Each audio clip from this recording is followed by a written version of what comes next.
बोला जाए ना तो भगवान के कीर्तन में बोला करो। क्यों कि ये नाम ही इतना पावरफुल है, यही सब कुछ देने वाला है। नारायण ही सब कुछ लेने वाले, नारायण ही देने वाले, ध्यान रखना। एक बार राजस्थान में कथा चल रही थी, एक मैया रोज रोज कथा सुनने आती। कथावाचक महाराज ने कह दिया, माताओं देने वाले भी नारायण हैं और लेने वाले भी नारायण। वो सेठानी मैया रोज कथा में आती। देखा महाराज एक दिन गोवर्धन पूजा को दूध लेके आई मैया। जैसे ही मैया ने लोटा से दूध चढ़ायो, आज वो लोटा को पास में रख लिया, कथा सुनने लग गई। कोई बालक आया और लोटा को उठा के ले गया। अब तो मैया ने सुना था, पंडित जी ने क्या कहा था कि देने वाले भी नारायण और लेने वाले भी नारायण। मैया अपने गांव डिगरोता में गाती जा रही है। कैसे गा रही है? मारा लोटा ने ले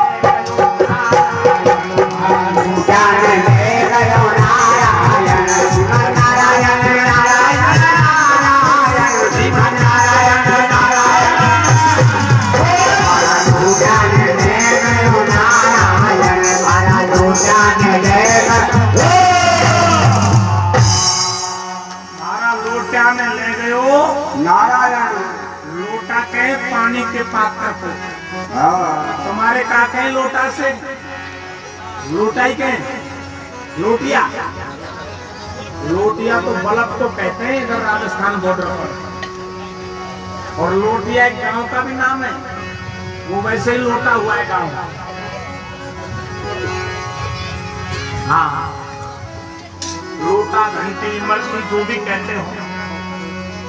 एक सेठ का नाम था नगर में, गांव में, नारायण। क्या नाम था?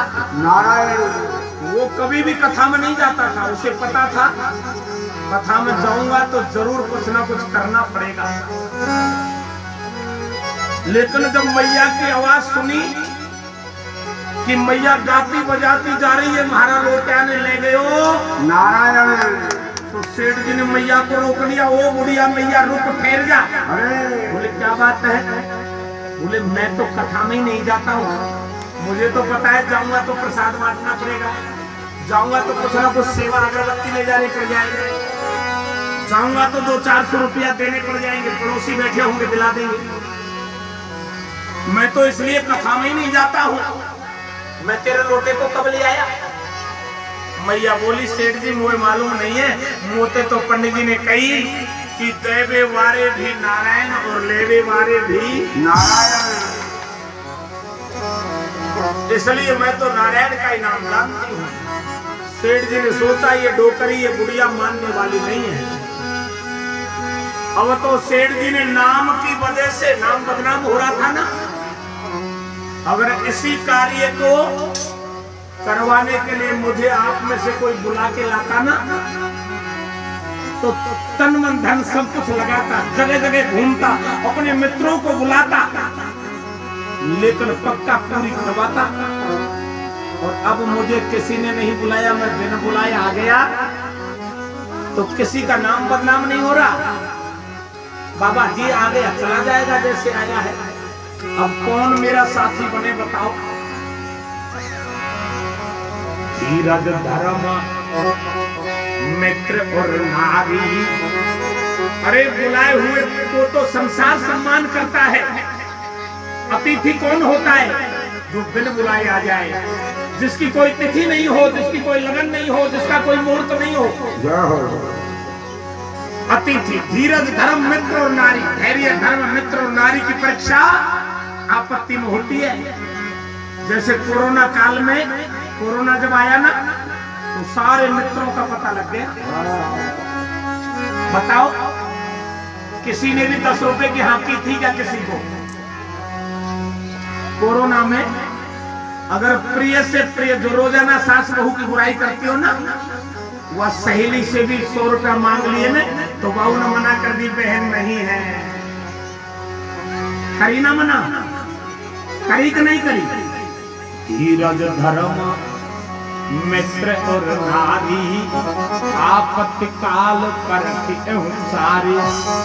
ये धर्म यहाँ जो चल रहा है ना, बिन बुलाए जो गंगा आ गई है, यहाँ पता लगेगा गांव कितना धार्मिक है, गांव कितना दान पुण्य करने वाला है।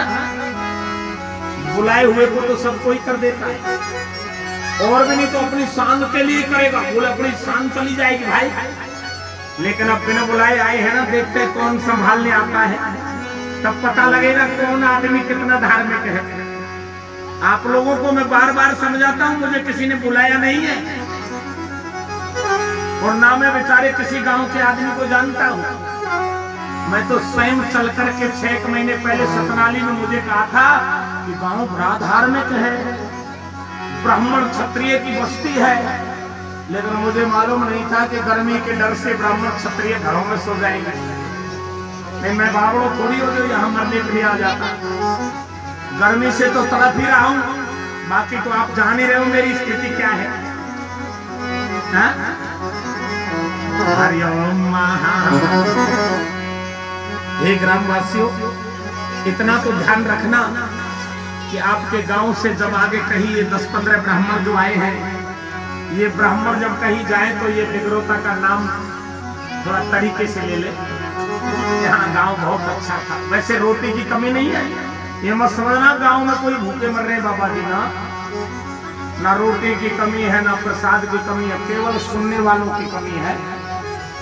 नहीं, देने को भी मैंने सुना है, बोले बाबा जी कोई चिंता मत करो, गांव अपार देता है। और तुम तो भंडारे की कह रहे हो, गांव तो बिना भंडारे वालों को भी 8-8 लाख 10 लाख दिया है। लेकिन मैंने कहा मुझे 8-10 लाख नहीं चाहिए, मुझे पहले भंडारा चाहिए, क्योंकि जिन देवी देवताओं को, जिन गांव के पितरों को मैंने यहाँ पर बुला के बैठा दिया है, उनकी आत्मा जब ही प्रसन्न होगी जब गांव में उन्हें भोग लगेगा और उनकी संतान उनके सामने बैठकर जीनेगी। आप लोग उनकी संतान हो, आप ये मत समझना मैं अकेला बैठा हूं ना। तुम कितने दिन छुपोगे, छुप लो। मेरे पास रोजाना पंडित जी तुम्हारे पितरों का आह्वान करवाते हैं ना, ग्राम देवताओं का आह्वान करवाते हैं ना, वो सब यहाँ बैठे हुए हैं। तो राजी से आ जाओ, नहीं आज से ही जाना चालू कर देंगे, धीरे धीरे तुम्हारे घरों में पहुंच जाएंगे। सारे गांव के पितरों का, हे माताओं बहनों, ये ग्रामवासियों, इस यज्ञ में कोई घर ऐसा नहीं रहना चाहिए जो प्रसाद लेने नहीं आए। एक बात बताओ, पहले तो आप लोग जितने भी माता बहन भक्त बैठे हो, ग्रामवासी जितने भी हो, एक बात बताओ, कौन कौन चाहता है कि भंडारे के साथ भागवत पूरी हो? कौन कौन चाहता है? ऊपर को हाथ करो। सभी चाहते हो क्या? तो फिर तो हो जाएगा, फिर हमें चिंता करने की जरूरत नहीं है। और ऐसे कौन कौन चाहता है कि बाबा जी करके जाए? ऊपर को हाथ करो। हाँ, इसलिए नहीं चाहता।